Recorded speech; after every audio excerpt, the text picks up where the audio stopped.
Hello and welcome to the program. Half a decade has passed since Vladimir Putin illegally annexed Ukraine's Crimean peninsula. For Russia, the costs continue to mount. Now, the illegal annexation of Crimea has weakened Russia's relations with the West, launching multiple rounds of sanctions from the US and the EU, as well as a drop in foreign investment. Now, today, Crimea has become a gray zone in terms of international law and the observation of international organizations. Now, so what impacts can we see on the Russian and the Ukrainian economy? Now, to discuss this, we are joined in the studio today by Andrii Ianitskyi. He's the head of the Center for Excellence in Economic Journalism at Kyiv School of Economics. Hello, and thank you for joining us. Thank you. So, obviously, let's begin by Russia first. Obviously, it has been also, Crimea has been a loss for Russia. So, can you expand on this? Certainly, yeah. You know about sanctions and about all economical troubles in Russia with pensions and with ruble exchange rate. All these results are from Crimean annexation. I think that Crimea is like a start of all bad news in economic in Russia. But also it's not only about money. We are talking not only about money. We are talking about murders in Crimea, about arrests. You know such names like Rishat Ametov, Sergei Kokurin. It was first murders in 2014, and all in the world know about Director Alexei or about his friend Kolchenko, so on, and about 30,000 Crimeans left their homes and started a new life in free land in Ukraine. And it's also not about money, not about wealth. So it's a very important point to understand that losses, it's not only money. So it's also human cost, human losses, let's say. And Ukraine paid a heavy price for that. Yes, and why we need know about such figures, why we need such calculations. I hope certainly nobody wants to sell Crimea. Crimea is Ukraine. It's no any discussion about it. But we have to know such price. Just I hope we will win in this conflict, and Crimea will be under Ukrainian control, and we have to build Russia. We can to ask some compensations from Russia. So in like international courts through all that, because like right now there is a trial in The Hague in between Russia and Ukraine. Do you think it can be used there? Yes, about international courts, it's interesting situation because international law understand only commercial conflicts in this way, and we know that many Ukrainian companies already have won in international courts in Hague or in Paris. For example, different companies owned by oligarch Igor Kolomoisky have won, and also Ashad state-owned, Ukrainian state-owned Ashad Bank won, Privatbank, State Bank, commercial firms like DTEC company, who belongs to Akhmetov. Yeah, belongs to Akhmetov, and Naftogaz Group also state. So the big names, basically. Yeah, and all these cases are successful, but unfortunately, it's not like a Ukrainian case. It's a commercial case. If we want to talk about total losses of Ukraine, let's go into a few numbers. Yes. We already had such figures from Turchinov. He was Secretary of Defense, under Poroshenko. And he thought about $100 billion in 2014. Also, we heard such figures from other ministers, Minister of energy minister of justice. But we don't know how they calculate these figures. So I asked one economist, one scientist, to calculate these figures for me. His name Vladislav Zimovets, PhD from National Academy of Science in Ukraine. So he helped me. He used a method of Atlantic Council in Washington, and the results are that losses about 13 billion. It's without value of land and properties. That's important because many Ukrainians also, because they flew back in Ukraine, lost their properties and yes. So what's mostly, do you have the numbers of mostly the amount of losses when it comes to land and property themselves?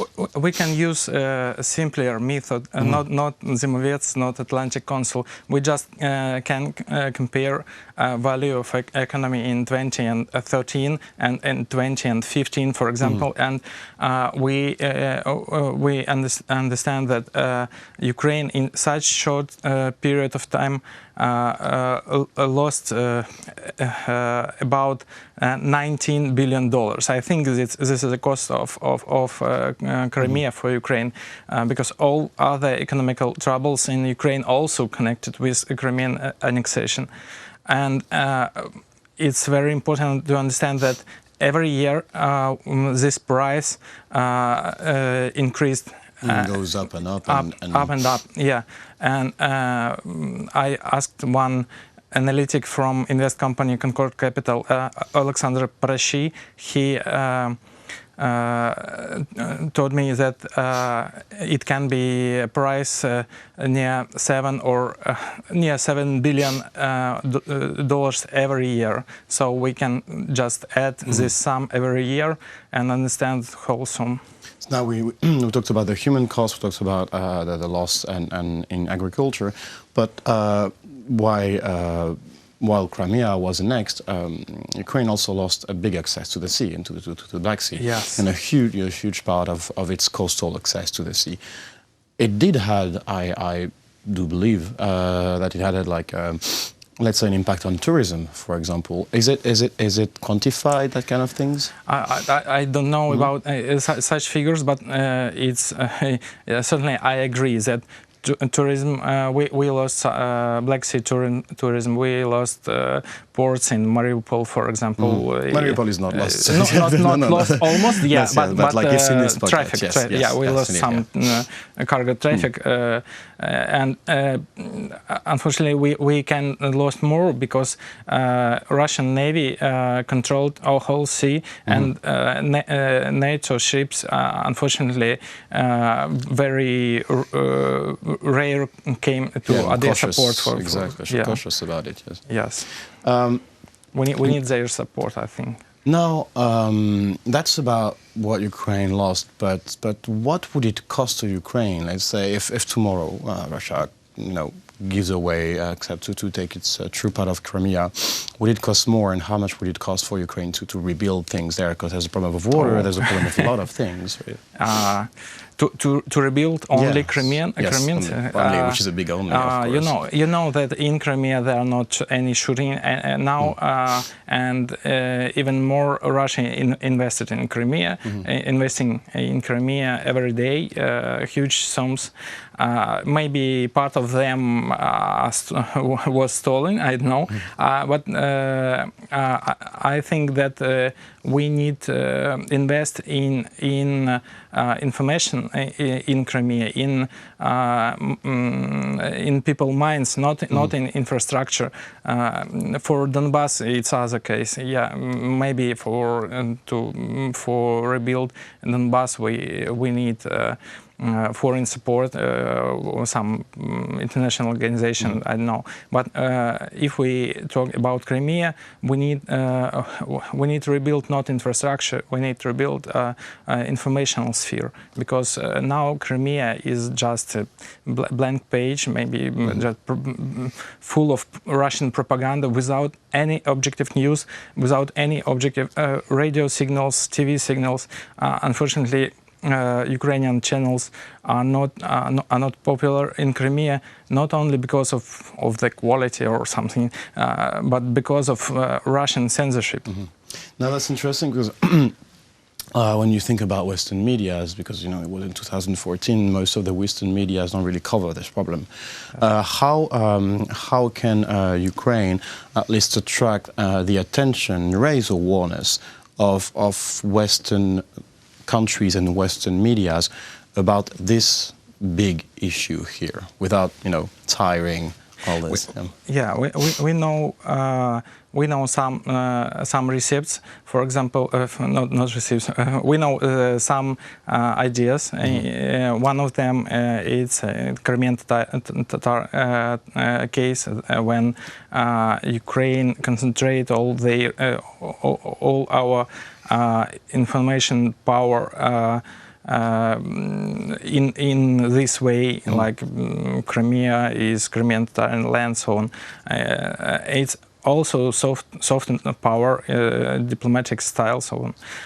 Other case is humanitarian problems in Crimea, with water, with prices, with pollution. Also, I think it was a year ago that a factory exploded and left huge. Ecological problems in Armyansk. Yes. And also international media reacted on